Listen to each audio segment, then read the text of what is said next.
जय हिंद दोस्तों, मैं मोहम्मद जहूर खान और आप देख रहे हैं नेशनल टीवी।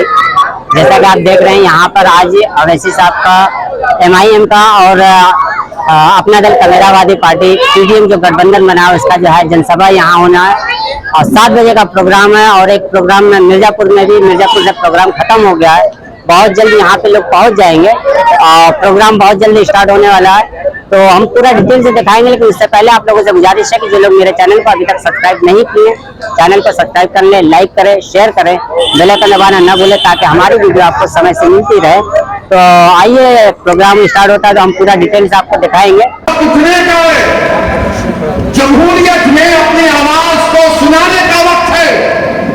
दुनिया में जग दिलाने का काम करते हैं और अगर इस देश के खेत खलिहानों में उतर करके हार्दिक स्वागत, वंदन, अभिनंदन, खैर मदद करते हैं और उनके बगल में बैठी हम लोग की नेता कृष्णा दबा करके जनाब गगन प्रसाद यादव साहब को कामयाब बनाए। मुकर्रर की 6 दिसंबर को 92 को हम बाबरी मस्जिद को नज़र-ए-नाबूद कर दें। जून के दिन अपने वोट का सही इस्तेमाल करिए। याद रखिए, वोट एक अमानत है और इस अमानत का आपको अच्छी तरीके से इस्तेमाल करना जरूरी है। अजीज़ान मिल्लत, आप इस बात से वाकिफ हैं कि पिछले 10 साल से इस मुल्क के, हमारे वतन अजीज के वजीर आजम मोदी हैं और 10 साल में हमने वो तमाम नज़ारों को देखा, वो तमाम चीज़ों को हमने और आपकी आंखों ने देखा। मेरे अजीज दोस्तों और बुजुर्गों, 10 साल में जब से बीजेपी इक़्तिदार पर दिल्ली में आई है, मैं जिम्मेदारी के साथ इस बात को आज कह रहा हूँ आपके दरमियान में। मैंने पार्लियामेंट के सेशन में भी इस साल फरवरी के महीने में जब पार्लियामेंट का सेशन हुआ था, मैंने सदर जमहूरिया के खुतबे में अपनी तकरीर में कहा कि भारत के जो 17 करोड़ मुसलमान हैं अल्पसंख्यक समाज के, इनका वो हाल है जो 1930 में हिटलर के ज़माने में यहूदियों का हाल था। और जब हिटलर जर्मनी का हुक्मरान था तो उस जमाने में 1930 में पहले यहूदियों के ताल्लुक से उनको बदनाम किया गया। फिर हिटलर ने कहा कि इनको जर्मनी से मोहब्बत नहीं। फिर हिटलर ने इनके कपड़ों पर हमले करवाए, इनके खाने पीने के तरीके पर हमले करवाए।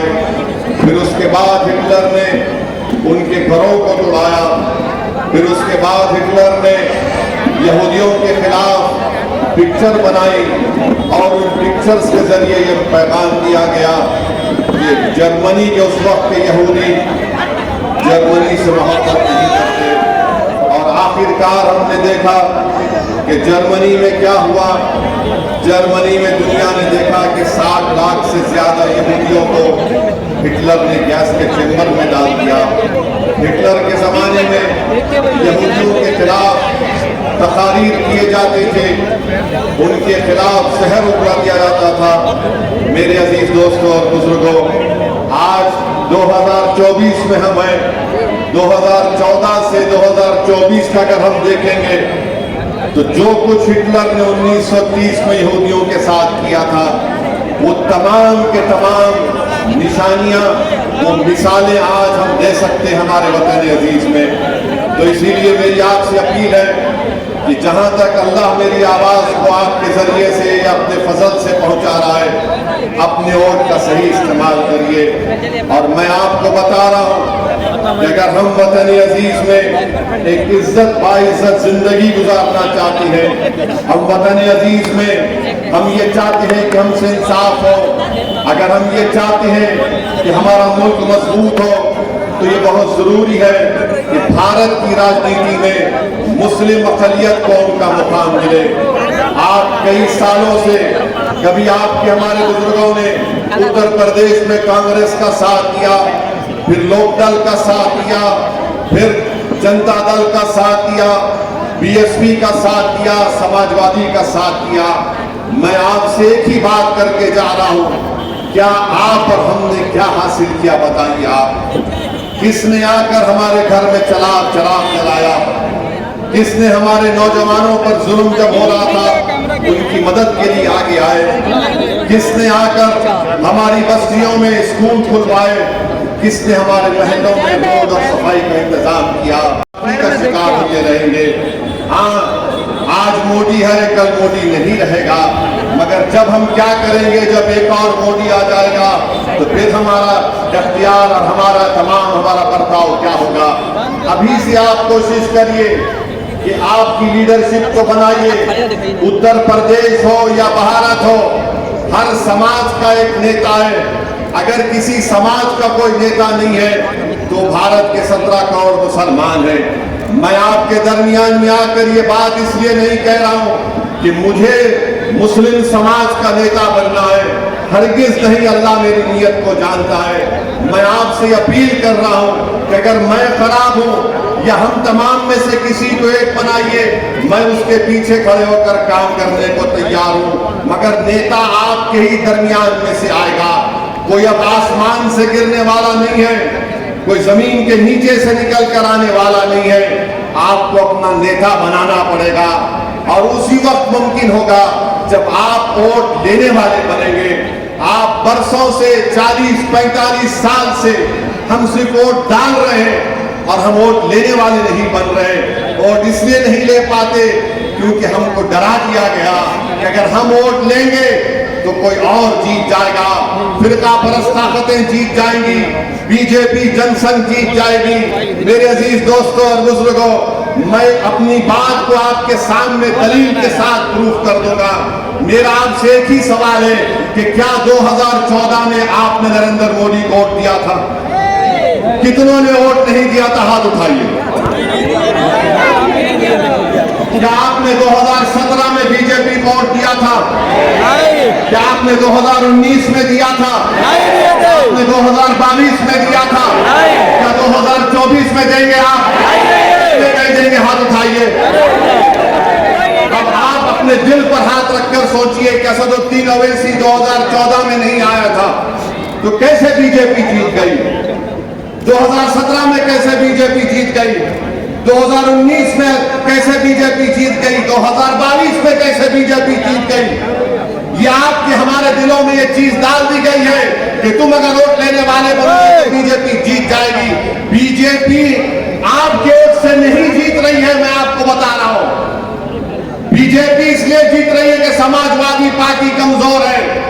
बीजेपी इसलिए जीत रही कि कांग्रेस में अब दमखम नहीं रहा। बीजेपी इसलिए जीत रही है कि बहुजन समाज पार्टी अपने उसूलों को खो चुकी है और हमको आकर कहा जाता है कि तुम अपने वोट को मुत्तहिदा इस्तेमाल करो। कभी उनसे कोई नहीं कहता कि समाजवादी अपना वोट मुत्तहिदा इस्तेमाल क्यों ना करें, कांग्रेस के लोग अपना मुत्तहिदा वोट क्यों इस्तेमाल ना करें। मगर जब चुनाव आता है तो हमको कहा जाता है जिंदगी और मौत का इलेक्शन है। यकीनन ये बहुत नाजुक इलेक्शन है, मैं भी मानता हूं, मगर मेरे अजीज दोस्तों और बुजुर्गों, आपको मेरी बात पर गौर और फिक्र करना। यकीनन बीजेपी को हराना है इंशाअल्लाह ताला। यकीनन नरेंद्र मोदी को तीसरी मर्तबा इस मुल्क का वजीर आजम बनने से हम तमाम को रोकना है। मगर जो लोग आकर ओवैसी से कहते हैं कि ओवैसी तुम्हारी वजह से ऐसा हो रहा है, मैं उनसे पूछना चाहता हूं, बताओ क्या किसी अखिलेश यादव के रिश्तेदार के घर पर बुलडोजर चला? नहीं। क्या किसी अखिलेश यादव के यादव परिवार के लोगों को हत्या की गई एनकाउंटर के नाम पर? नहीं, मजा ले रहे हैं। क्या किसी यादव परिवार के महिला से कहा गया कि अपने सर पे से जो हिजाब पहनते निकालो? नहीं। किसकी इबादत गाह को निशाना बनाया गया? नहीं। किसी को हथकड़ियों में गोली मारी गई तो यादव था या उसका नाम अतीत था? बोलो आप। किसी को जेल में जहर दे दिया गया तो उसका नाम असदुद्दीन ओवैसी था या कोई और था? बोलो आप। ये बात पर आपको सोचना है। हाँ, मेरी इन बातों से मुझे बदनाम किया जाता है, मगर मुझे अपनी बदनामी की फिक्र नहीं है। अरे हमको सच्चाई को बयान करना। अगर हम सच्चाई को बयान नहीं करेंगे और हिकमत के नाम पर बुज़दिली के मजारे करेंगे तो आने वाला कल हम और आपको माफ नहीं करेगा। आज हमारे दरमियान नतीज नहीं है, मुख्तार नहीं है। अगर आप अपना वोट नहीं देंगे तो या तो आपको सियासी तौर से मार दिया जाएगा या फिर स्लो पॉइजन देकर आपको जिस्मानी तौर पर खत्म कर दिया जाएगा। फैसला आपको करना है।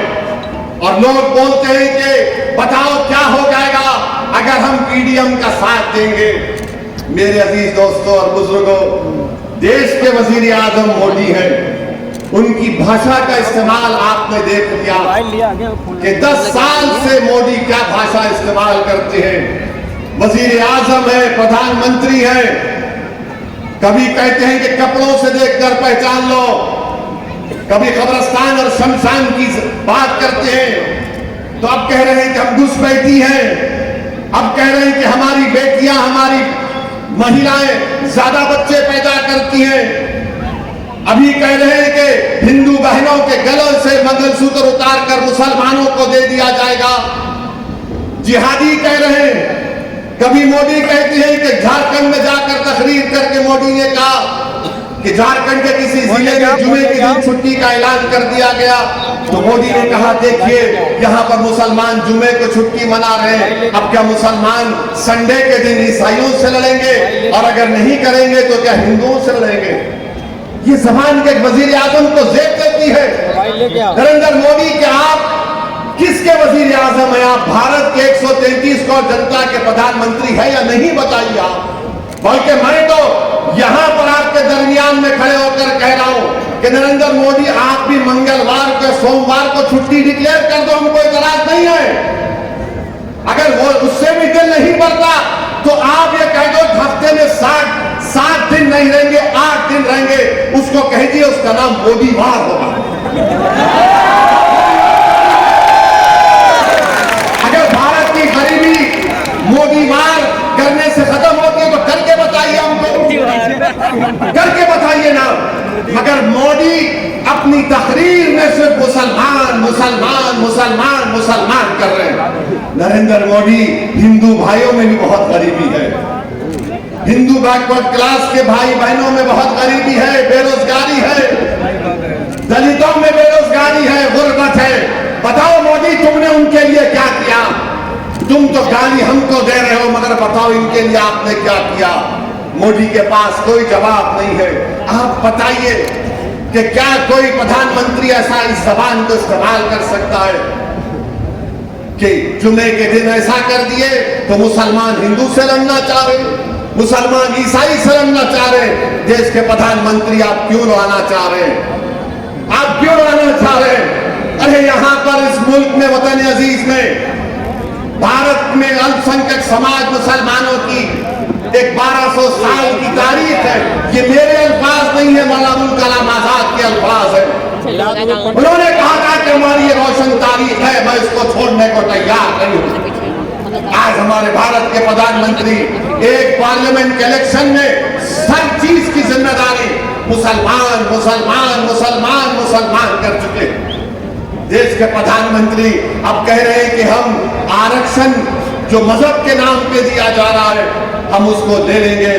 मैं प्रधानमंत्री को बताना चाह रहा हूं, नरेंद्र मोदी जी, उत्तर प्रदेश में, गुजरात में, कर्नाटका में, जहां जहां बड़े बड़े प्रदेश हैं वहां पर रिजर्वेशन मुसलमानों को मिल रहा है, अंसारियों को मिलता है, कासगढ़ को मिलता है, कसाब को मिलता है, कुरैशी को मिलता है, चाक को मिलता है, तेली मकीक को मिलता है, दर्जी को मिलता है, इदरीसी को मिलता है, फकीर को मिलता है, सलमानी को मिलता है, सैफी को मिलता है, हज्जाम को मिलता है, सक्का को मिलता है, अब्बासी को मिलता है, शेख सरवर को मिलता है, मोची को, अंसार को, मंसूरी को मिलता है मोदी जी। और देश के प्रधानमंत्री बोले किसी को छीन कर दे दिया जाएगा। क्या मजाक कर रहे हैं भारत के वजीर आजम। मगर याद रखो 1930 में भी ऐसी होता था, हिटलर के जमाने में यहूदियों को बताकर हिटलर बोलता था ये सब चीज तुम्हारा ले लेंगे। अब लोग, दुनिया ने देख लिया कि क्या हुआ, क्रिस्टल नाक मोमेंट हुआ। अब तो पिक्चरें बनाई जा रही है। मैं तो उन पिक्चर बनाने वाले जालिमों से दोबारा कहूंगा, अरे तुमको शर्म नहीं आती? चुल्लू पर पानी में डूब मरो। तुमको भारत में गरीबी नजर नहीं आती? तुमको भारत के नौजवानों की बेरोजगारी नजर नहीं आती? तुमको महंगाई नजर नहीं आती? तुमको मुफलिसी नजर नहीं आती? ये जालिम पिक्चर बनाने वाले मुसलमानों का थूक चाटते हैं जो जमीन पर हम थूकते हैं, पिक्चर बनाते हमारे। अरे सालियों, तुम अपना पेट भरने के लिए कब तक भारत को तोड़ोगे?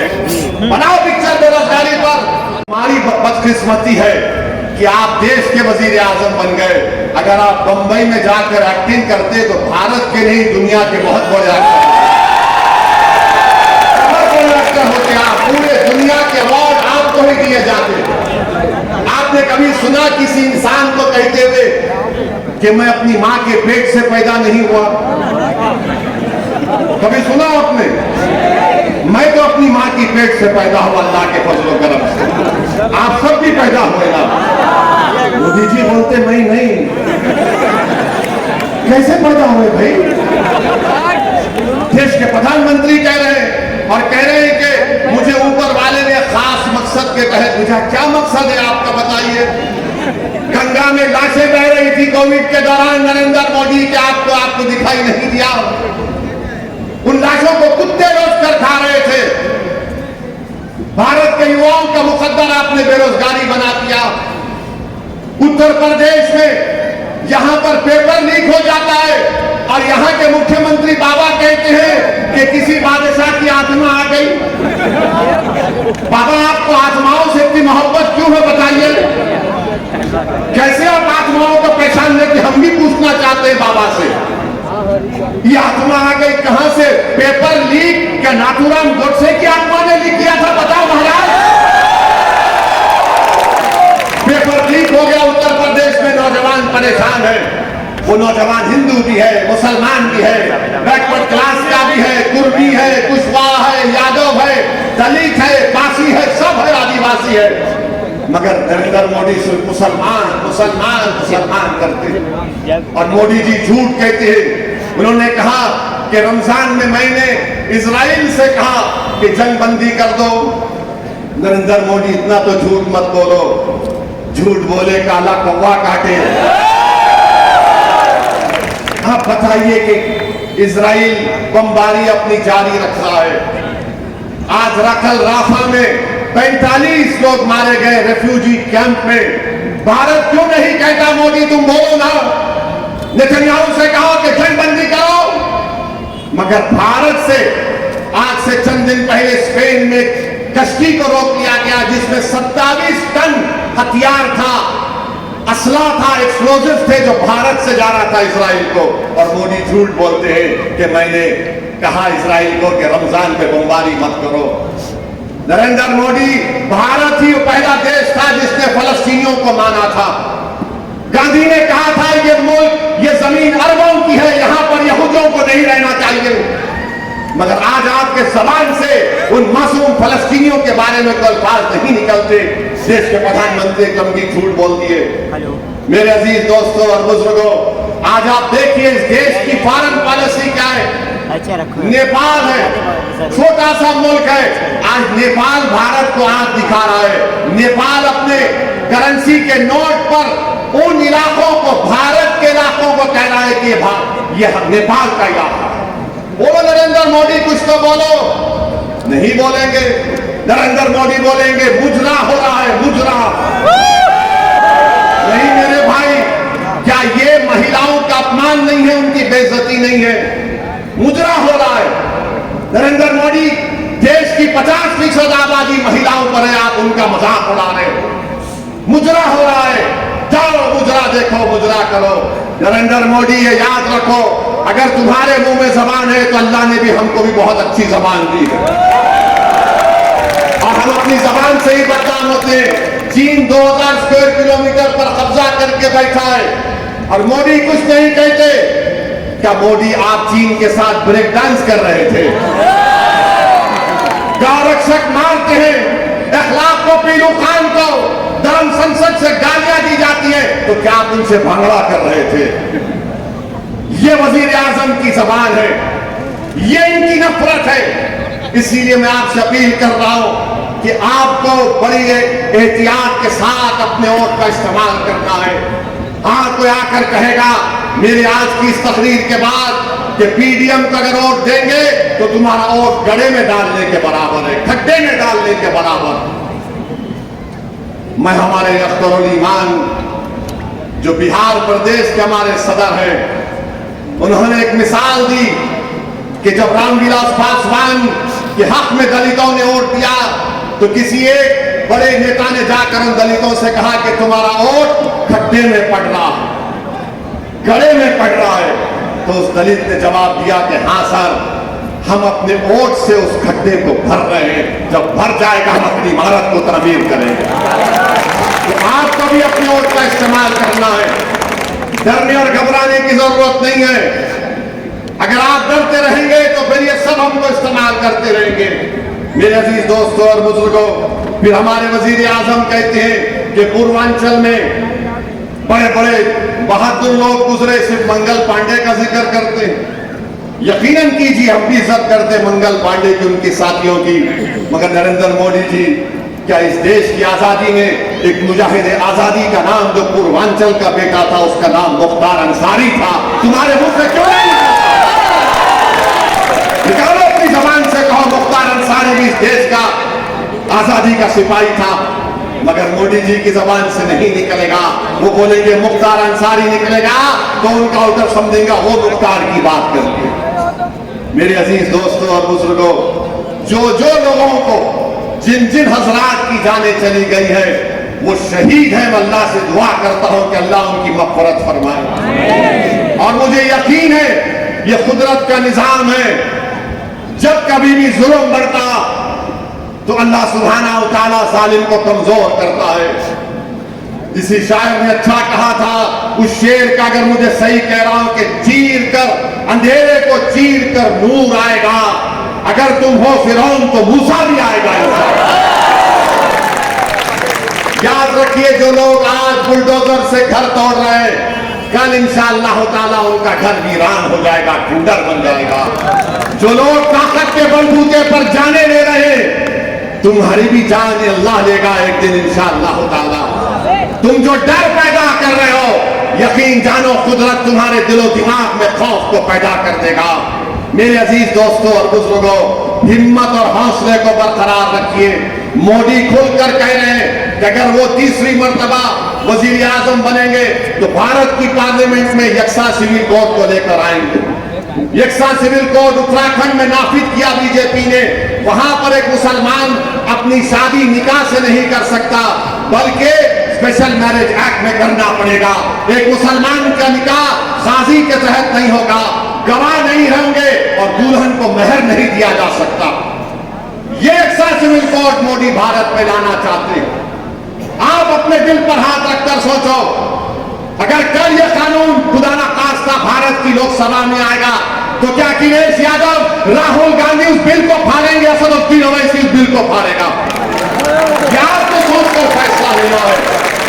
और ये इंडिया अलायंस जो बनाया गया है, महाराष्ट्र में 48 लोकसभा की सीटें, कितने हैं? 48। एक भी मुसलमान को टिकट नहीं दिया गया। ये कांग्रेस के मुस्लिम नेता मुझे फोन करके कहे कि ओवैसी साहब, महाराष्ट्र में 1 करोड़ 15 लाख मुसलमान है, एक टिकट नहीं दिए। मैंने कहा मुझे क्यों सुना रहे हो? बोले नहीं, हम अपना दिल का गम हल्का कर रहे हैं आपको फोन करके। मैंने कहा मुझसे बात करके गम हल्का नहीं होता, तुम गुलामी की जंजीरें तोड़कर मेरे साथ खड़े हो जाओ, तुम्हारा गम दूर हो जाएगा। एक को भी नहीं दिए। और एक हमारा एमपी औरंगाबाद का इम्तियाज जलील, इंशाअल्लाह उसको कामयाब करेगा इस बात में। इम्तियाज जलील के खिलाफ आपने उम्मीदवार खड़ा कर दिया और बोलते हैं ओवैसी वोट काटने आया है। मेरे खिलाफ आपने कैंडिडेट खड़ा कर दिया। मैंने कहा कोई बात नहीं, मैंने तो हैदराबाद में कई मर्तबा कहा, अगर दम है तो मोदी अमित शाह आकर मुझसे हैदराबाद में मुकाबला करें।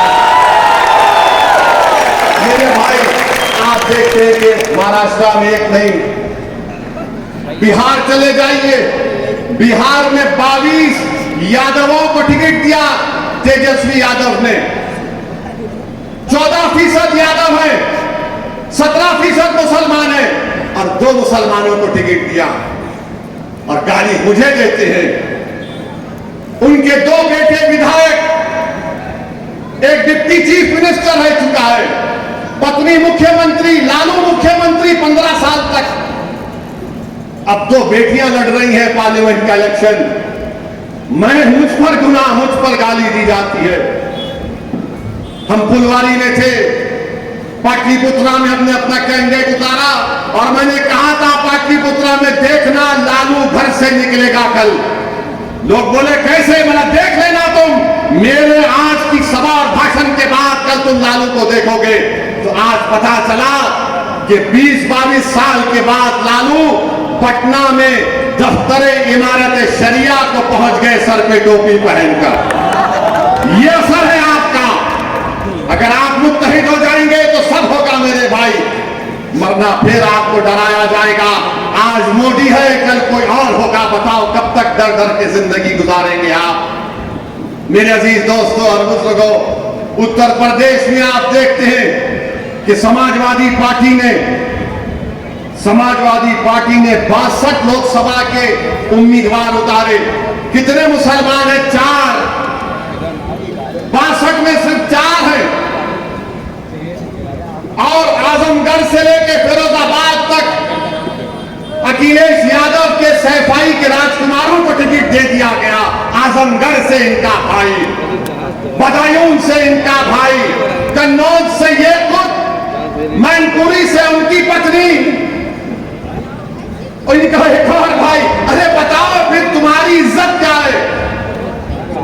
कांग्रेस पार्टी ने भारत में 328 टिकट दिए और सिर्फ 19 अल्पसंख्यक समाज मुसलमानों का अपना उम्मीदवार बनाया। अगर ये इंडिया अलायंस को देख ले तो सिर्फ 7% अल्पसंख्यक समाज मुसलमानों को टिकट दे दिया गया। और गाली मुझे दी जाती है, मुजरिम मुझे बनाया जाता है। पिछले बार तुमने कितने टिकट दिए थे? 19 में, उससे कम दिए, 40 या 50, मगर गाली हमको दी जाती है। माफ करना, मैं आपको एक बात कहने जा रहा हूं, मुझे माफ कर दीजिए।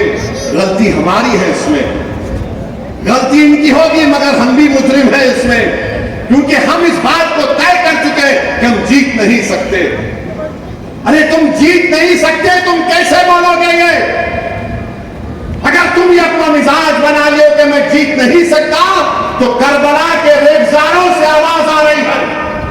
वो तजल्ला का किनारा जो अहले के खून से लाल हुआ, वो तुमसे पुकार कर कह रहा है खबरदार, हम अल्लाह के ऊपर भरोसा करने वाले हैं, हम तादाद पर भरोसा नहीं करने वाले।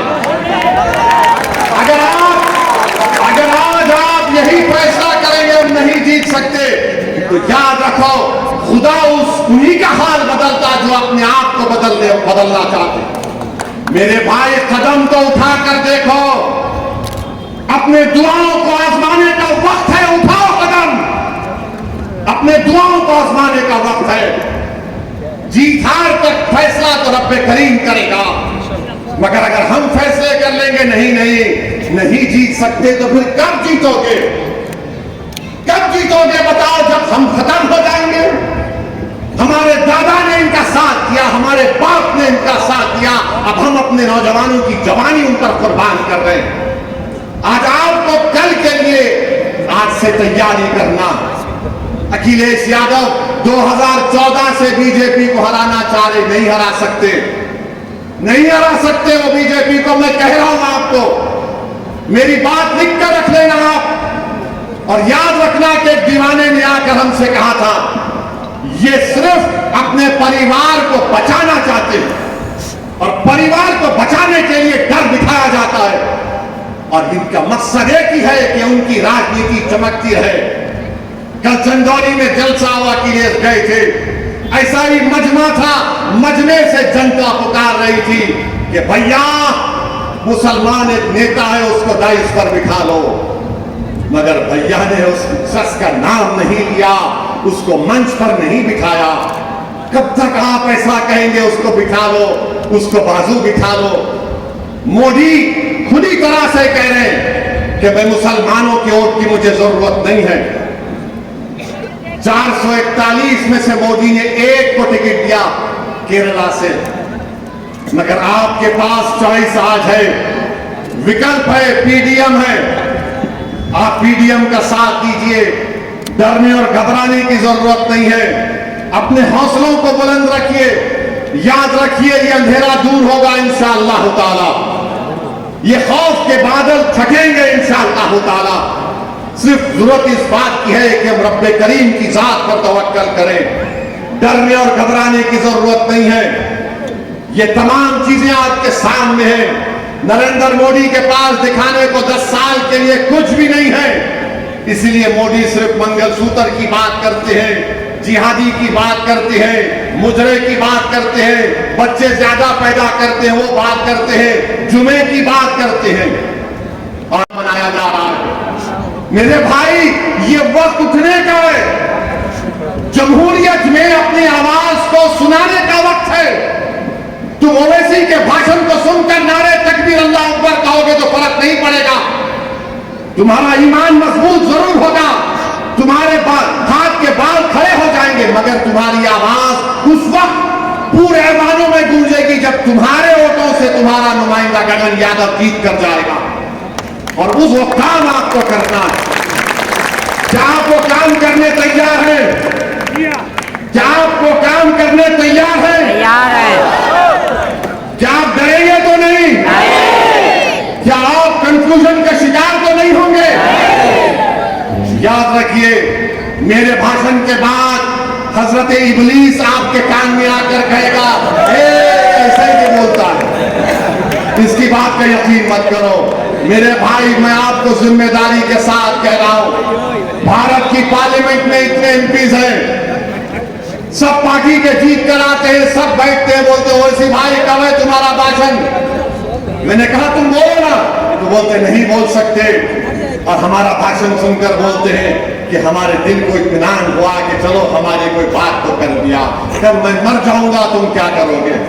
मुझे मरना तो है, जिंदगी का ये सबसे बड़ी हकीकत तो मौत है, मर उसके बाद तुम क्या करोगे?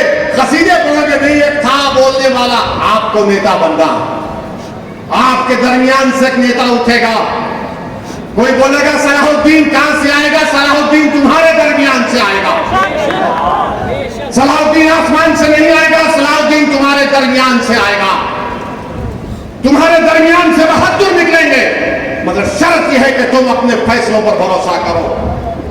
आज डरने और घबराने की आपको जरूरत नहीं है। मेरी आपसे एक ही गुजारिश है कि पहली तारीख के दिन लिफाफे के निशान पर बटन दबाइए। लोग बोलेंगे वोट खड्डे में गिर रहा है तो बोलो ये खड्डे को हम भर रहे हैं, हम खड्डे को भर रहे हैं। जब ये खड्डा भर जाएगा तो हम अपनी इमारत को बनाएंगे इंशाअल्लाह ताला। ऐसी इमारत को आप बनाएंगे जब मैं जिंदा नहीं रहूंगा, आप जिंदा नहीं रहेंगे।